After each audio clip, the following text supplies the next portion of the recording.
온 누리에 고루 비치는 빛이여 풍경이건만 오로지 나 혼자 바라보는 낙조인 듯 했다. 또한 손 안에 잡힐 듯 다가드는 산의 모습이라니. 산 너머 또 산과 산들의 아득한 능선이 그리움으로 겹겹이 아득하였다. 그리고 저 산 너머 하늘 아래 그 누가 사나 하고 무언가 쓸쓸하게 사무치는 그리움으로 불렀던 어린 날의 노래 한 가락을 떠올리게 하며 어딘지 모를 곳으로 한없이 뻗어 있는 길들. 안녕하세요, 사랑님들. 오늘 소개할 책은요, 한국 문단을 대표하는 작가 오정희, 곽재구, 고재종, 이종록 4인이 들려주는 그리움의 노래, 그리움을 주제로 쓴 산문집 그리움의 발견입니다. 그 사람, 그 장소, 그 순간에 대해 작가 개개인의 삶과 경험을 정교하고 탄탄한 언어로 담아놓았습니다. 작가들이 그려놓은 아름다운 그리움의 풍경 속으로 우리 같이 들어가 보실까요? 그리움의 발견, 펴낸 곳, 좋은 생각. 그리움 둘, 그리운 낯선 곳으로. 곽재구. 챔파꽃이 피어있는 집. 내가 장난으로 챔파꽃이 되어서는 저 높은 가지에 피어 바람에 웃으며 흔들리고 새로 핀 잎 위에서 춤추고 있다면 엄만 나를 알아보실까? 엄마는 이렇게 부르실 거야. 아가야, 어디 있니? 그럼 난 살짝 웃고는 아무 말도 안 할 거야. 나는 살며시 꽃잎을 열고 엄마가 하는 일을 몰래 보고 있을 거야. 엄마가 목욕을 한 다음 젖은 머리를 어깨에 늘어뜨리고 기도 드리는 작은 마당으로 건너가려 챔파나무 그늘 속을 걸어갈 때 엄마는 꽃향기를 맡을 테지만 그것이 내게서 풍겨 나오는 줄 모르실 거야. 점심밥을 먹은 다음 엄마가 창가에서 라마야나 이야기책을 읽을 때 나무 그늘이 엄마의 머리와 이마 위에 어리면 나는 내 아주 작은 그림자를 엄마가 읽는 책 위에 들이울 거야. 엄마가 읽고 있는 바로 그 자리에. 엄마는 그것이 엄마의 작은 아가의 보잘것없는 그림자인 줄 정말 아실까? 저녁 무렵 엄마가 등잔불을 손에 들고 외양간으로 가면 나는 급히 다시 땅에 떨어져 또 한 번 엄마의 아가가 되어 옛날 이야기를 조를 거야. 어디 갔었니? 요 장난꾸러기 내 아가야. 그것은 말 못해요, 엄마. 그땐 엄마와 내가 이러한 얘기를 할지도 몰라. 라빈드라나트 타고르, 챔파꽃. 습작 시절 내게는 집이 없었다. 이리저리 떠돌아다니는 내게 가장 그리운 것은 불빛이었다. 어둠이 찾아오는 시간, 추녀가 낮은 집들의 창에 노란 불빛이 적셔들면 나는 그 집의 창 곁에서 오래 걸음을 떼지 못했다. 불빛 속에서는 그 집 식구들의 목소리가 새어나왔다. 고등어 구이가 제법 맛이 들었구나. 밥상 앞에 앉은 어머니의 목소리가 들려오고 이내 가을이 벌써 깊어진걸요? 하는 아들의 목소리가 들려왔다. 딸그닥거리는 수저소리와 함께 들려오는 식구들의 목소리는 내게 까닭 모를 행복감을 안겨주었다. 불빛은 내게 있어 한 집에 살아있는 체온이었으며 한 가지의 흐름한 고통만 뺀다면 아늑한 평화였다. 그 흐름한 고통은 허기였다. 52kg으로 기억된다. 나는 내 몸무게가 하루빨리 그보다 10kg쯤 줄기를 바랐다. 가슴 안에 형이 화학적인 곡간의 면적이 줄 수 있을 때까지 줄어든다면 온전하게 저 불빛 속으로 뛰어들어 크나큰 상상력의 거물을 펼칠 수 있으리라.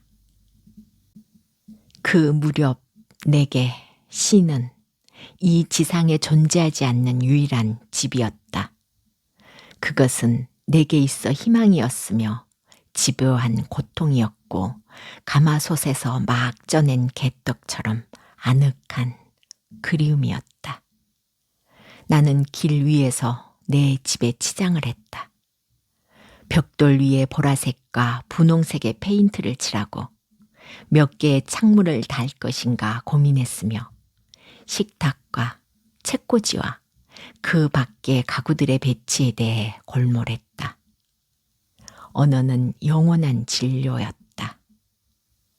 돈을 주고 구입하지 않아도 되는 유일한 건축재. 나는 내게 오는 언어들을 사랑했다. 언어들은 내게 마법사의 지위를 부여했다. 커피가 마시고 싶었던 내가 눈 내리는 허공에 대고 손가락으로 커피라고 쓰면 내 주위의 모든 눈송이들이 커피 냄새를 풍겼다. 1년 내내 나는 내가 마시고 싶은 커피를 하루도 그러지 않고 마셨다. 나는 샤갈의 그림과 하이든의 음악을 좋아했다. 샤갈의 그림에는 불이 밝혀진 창을 지닌 집들이 많았다. 나는 내 집의 창에 가능한 가장 포근한 빛의 등불들을 걸어두었다.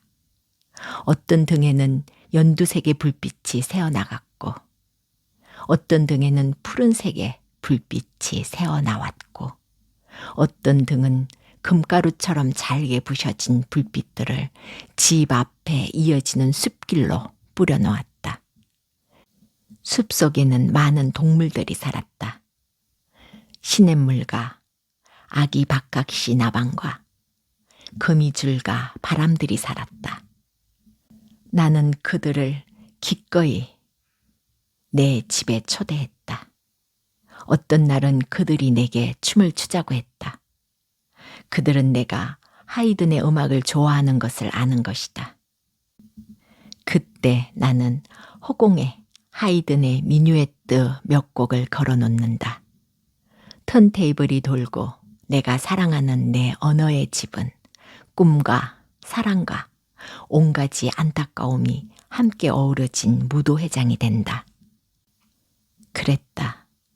길 위에서 나는 내 언어들에게 편지를 쓰고 입술이 부르터도록 입맞춤을 하고 새벽이 오는 것을 함께 바라보았다. 그런 새벽이면 나는 꼭 들판을 건너오는 한 사내를 보았다. 사내의 보행은 종소리를 닮아 있었다. 먼 곳에서 아늑하게 그의 걸음소리가 들리기 시작하다가 어느 순간 훅 내 앞에 모습을 드러내는 것이다. 그는 키가 훌쩍 컸으므로 나는 언덕의 맨 위에 앉아 있어야만 했다. 나는 그에게 묻고 싶은 것이 많았다. 자유와 정의, 역사와 치욕, 굶주림과 평화, 만남, 죽음. 그는 빙긋이 웃었다. 늘 그랬다. 그는 내 얘기만 들었고 아침 햇살이 들판의 풀밭을 조금씩 적셔오기 시작할 때쯤이면 오던 길을 걸어 들판 저 너머로 사라졌다. 시 챔파꽃은 그러한 어느 날 그가 내게 건네준 선물이다. 나는 길 위에서 그의 시를 읽고 또 읽었다. 배고픔도 쓰라림도 분노도 외로움도 다 잊고 또 읽고 읽었다. 광기와 사륙과 온갖 허욕으로 소용돌이치는 세상의 파도가 내게는 전혀 두렵지 않았다. 나는 한 번도 챔파꽃을 본 일이 없다. 그 꽃이 지상에서 몇 미터의 높이의 꽃망울을 다는지, 그 꽃이 내가 좋아하는 보라색인지 아닌지, 그 꽃이 강가강 가에 피는지 아니면 히말라야 산골 마을에 피는지. 분명한 것은 그 꽃이 내가 지은 내 언어의 집을 좋아할 거라는 사실이다. 내가 좋아하는 샤갈의 그림과 하이든의 음악을 그 또한 사랑하리라는 사실이다. 세상의 길에 한 채의 집을 들여놓은 지금 나는 내 집 밖의 어둠과 길들에 대해 또 다른 깊은 쓸쓸함과 그리움을 느낀다. 집에 뒷문이 있다. 뒷문으로 이어진 어두운 숲속에서 나를 부르는 소리가 들린다. 라빈드라나트 타고르. 내 삶이 한없이 흔들릴 때 챔파꽃 한 송이를 훌쩍 던져주고 간 그 사내의 옷자락이, 웃는 모습이, 벗은 발이, 투명한 눈방울이 다 그리운 것이다. 그를 만난 지 꽤 오랜 시간이 흘렀다. 집이 많이 낡았지요. 등불도 꺼지고 벽의 칠도 벗겨지고. 그는 내 얘기를 들으며 여전히 싱긋 웃을 것이다.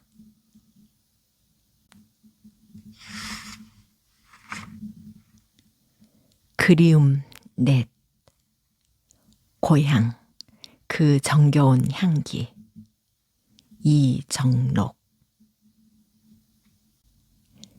요만큼이 딱 좋은 거요. 새우젓으로 유명한 광천에서 살 때입니다. 일요일 오후 나는 옹암포구 긴 뚝을 거닐고 있었습니다.